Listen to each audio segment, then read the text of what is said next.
What do you do? What do you do when you miss a fish on a buzzbait? What do you do immediately? Don't you say a curse word. Don't you dare do that.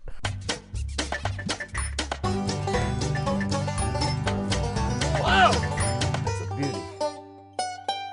Good morning, guys and girls. April 27. We're going to be looking at the book of Job. You know, some of y'all commented that I'm kind of having a little trouble like Job right now.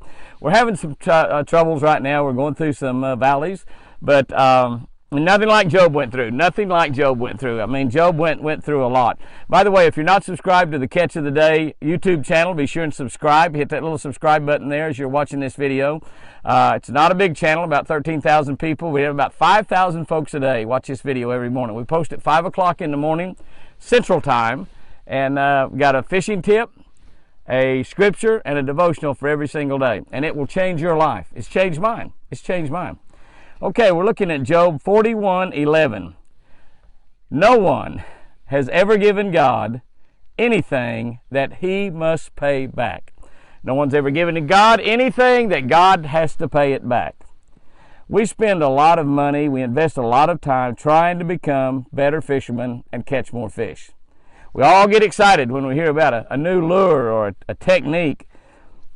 We're making this investment in hopes of a greater return in fish catches. We're getting that new lure, we're trying to learn that new technique, we're buying new rod and reels, new boats, motors, trolling motors, Garmin live scopes. We're doing all that in hopes of a greater return of fish catches.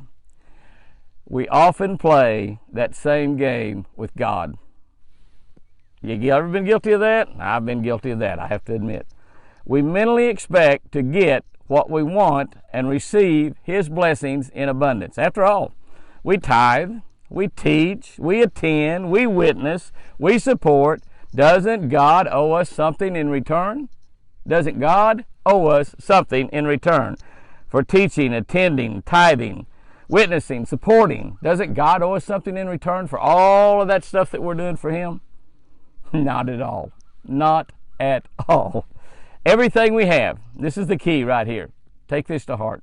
Everything we have, including our money, our time, and our talents, are already gifts of love from God.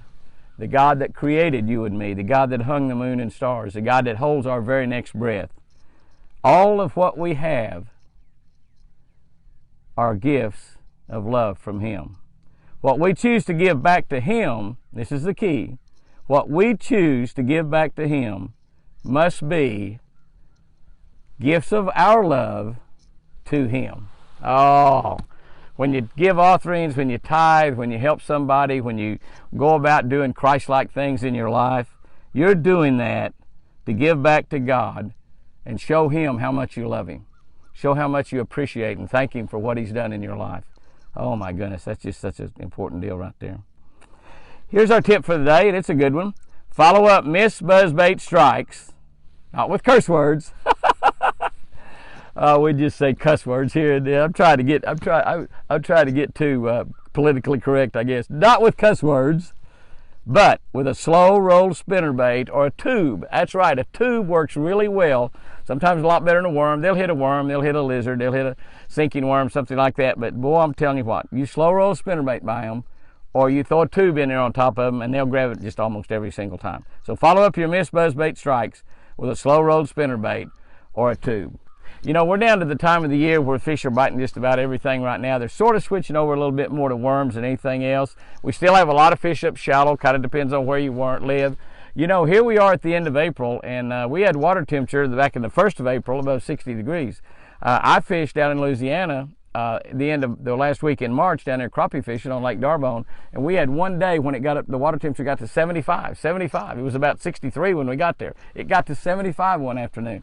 The water temperature here in southern Oklahoma today, basically the end of April, 60 degrees. 60 degrees. We had a little rain, and got a little more rain forecast, and some cold nights that have brought that water temperature down. Some freezing nights, as a matter of fact. It's very, very volatile. Pay close attention to that water temperature when you're out there fishing, because it is really and truly such an important thing right now.